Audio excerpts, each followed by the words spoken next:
Some objects seem to carry a presence, an unsettling feeling, an inexplicable aura. From haunted dolls to cursed gemstones, stories of objects bringing misfortune have existed for centuries. But are these just superstitions? Or is there a deeper psychological or even scientific reason behind these beliefs? Today, we uncover the truth about cursed objects and whether they really hold energy. Throughout history, cultures across the world have warned against objects believed to be cursed. The Hope Diamond, linked to tragedy and misfortune. The Dybbuk Box, said to house an evil spirit. The Bassano vase, which allegedly killed its owners one by one. These artifacts are feared not just because of their history, but because of the belief that objects can carry energy, an idea found in both spiritual traditions and modern pseudoscience. But why do people believe in curses? Psychology offers some answers. A phenomenon known as associative thinking makes us link objects to events in ways that may not be rational. If someone experiences bad luck after acquiring an antique, they may associate the misfortune with the object itself. This tendency is part of superstitious conditioning, where the brain seeks patterns even where none exist. Another psychological effect, the nocebo effect, reveals how belief alone can influence real-world outcomes. Just as placebos can improve health, the nocebo effect can cause physical symptoms simply because a person expects negative consequences. If someone believes an object is cursed, their own stress and anxiety may lead to real physical or emotional distress, reinforcing their fears. Speaking of reinforcing beliefs, if you've ever been intrigued by mysterious artifacts or even want to explore protective charms and talismans, check out the links in the description below. You'll find a collection of books, documentaries, as well as curiosities related to supernatural lore. And hey, every purchase helps keep this channel alive, so consider it your way of warding off the curse of demonetization. While you're down there, why not give that like button a little protective blessing? It might just save you from bad luck, or at least help this video reach more curious minds. But some argue that objects can actually absorb energy from people and events, a theory known as psychometry. This concept suggests that intense emotions, especially trauma, leave imprints on physical objects which sensitive individuals may pick up on.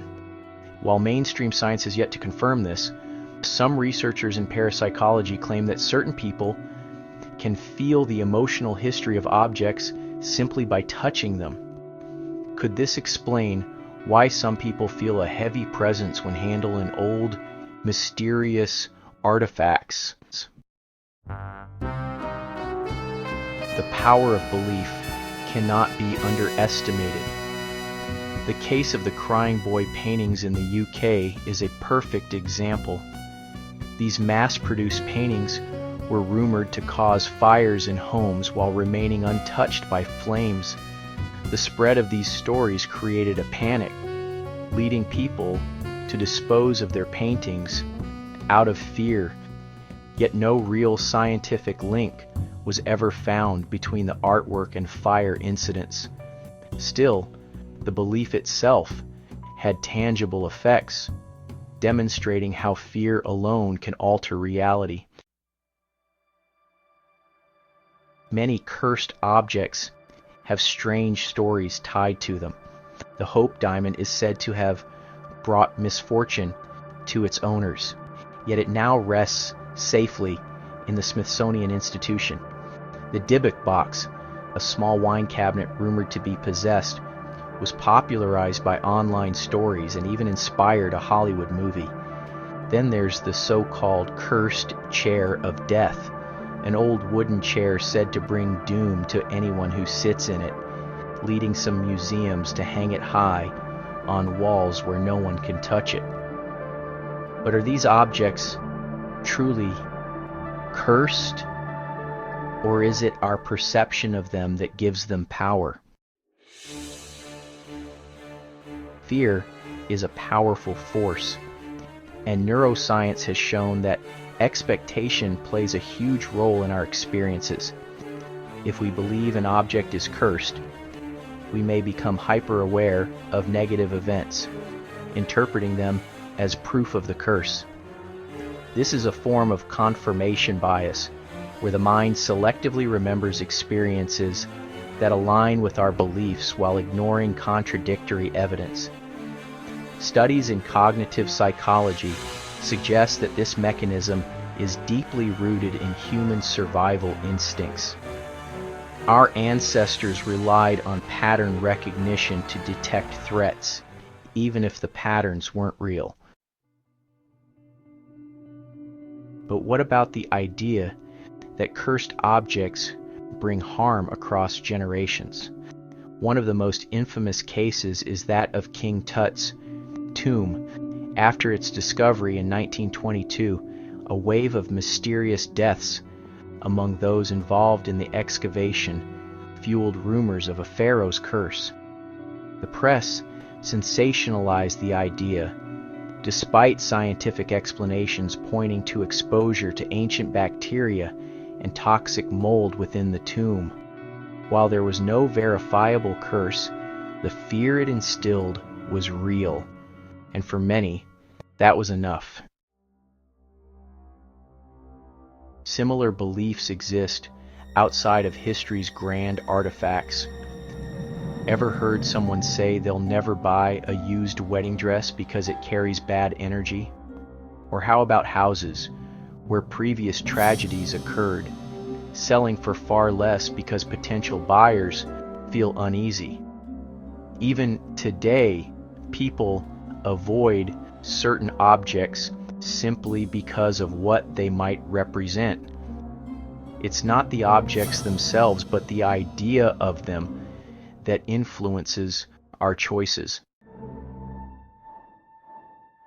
So, do curses really work? Science suggests that while objects don't inherently hold supernatural energy, our belief in their power can influence reality. A person convinced that they own a cursed object may experience psychosomatic effects, stress, anxiety, or even physical symptoms, all because of belief. But beyond psychology, some researchers continue to explore the possibility that materials retain energy in ways we don't yet understand. Could there be a scientific basis for the idea that objects can store emotional imprints, much like how crystals can store data in quantum computing? Ultimately, whether curses are real or not may depend on what you choose to believe. Are these objects inherently dangerous, or is it our perception that gives them power? The truth about cursed objects lies at the intersection of psychology, superstition, and the mysterious nature of belief itself. Before you go, if this video didn't bring you bad luck, and if you made it this far, I'd say you're safe. Go ahead and charm that like button. It might just keep the algorithm gods happy. And if you want to uncover more mysteries, hit that subscribe button. Think of it as your initiation into the society of the strange and unexplained. I'll see you in the next one.